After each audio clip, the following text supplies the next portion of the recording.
Well, look whose funeral Obama gave eulogy at that liberals conveniently forgot about. Let's remind them. The scumbag globalist Democrats and their allies in the mainstream media have spent this entire week taking President Trump to task for calling out both sides for the violent confrontations in Charlottesville, Virginia, which occurred last weekend. But what they seem to have conveniently forgotten is that President Trump never once condoned the actions of the KKK or the Nazi sympathizers. The president only said that both the Nazis and Antifa were equally at fault. But what they seem to have conveniently forgotten is that President Trump never once condoned the actions of the KKK or the Nazi sympathizers.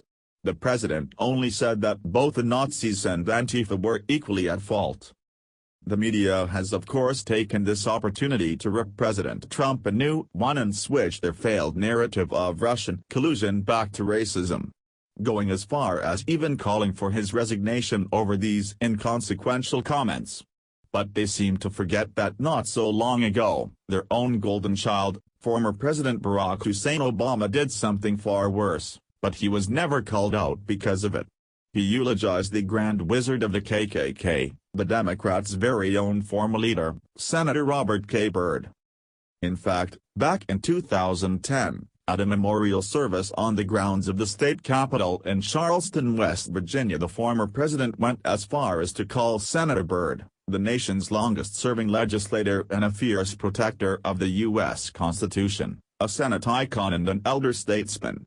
Even former president and our favorite sexual predator, Bill Clinton, applauded Byrd's skill as a fiddler and fondly remembered being lectured by him over the line item veto.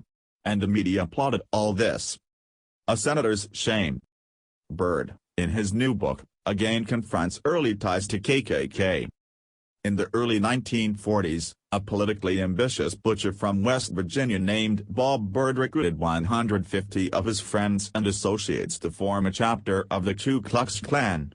After Byrd had collected the $10 joining fee and $3 charge for a robe and hood from every applicant, the Grand Dragon for the Mid-Atlantic states came down to tiny Crab Orchard, Virginia, to officially organize the chapter.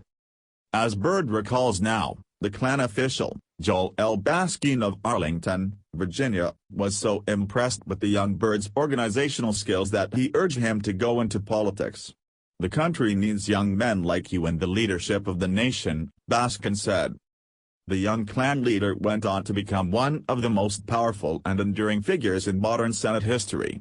Throughout a half-century on Capitol Hill, Senator Robert C. Byrd, D.W. Virginia, has twice held the premier leadership post in the Senate, helped win ratification of the Panama Canal Treaty, squeezed billions from federal coffers to aid his home state, and won praise from liberals for his opposition to the war in Iraq and his defense of minority party rights in the Senate. Despite his many achievements, however, the venerated Byrd has never been able to fully erase the stain of his association with one of the most reviled hate groups in the nation's history. "It has emerged throughout my life to haunt and embarrass me and has taught me in a very graphic way what one major mistake can do to one's life, career, and reputation," Byrd wrote in a new memoir, Robert C. Byrd, Child of the Appalachian Coal Fields, that will be published tomorrow by West Virginia University Press. The 770-page book is the latest in a long series of attempts by the 87-year-old Democratic patriarch to try to explain an event early in his life that threatens to define him nearly as much as his achievements in the Senate. In it, Byrd says he viewed the Klan as a useful platform from which to launch his political career. He described it essentially as a fraternal group of elites, doctors, lawyers, clergy, judges and other upstanding people who at no time engaged in or preached violence against blacks, Jews or Catholics, who historically were targets of the Klan.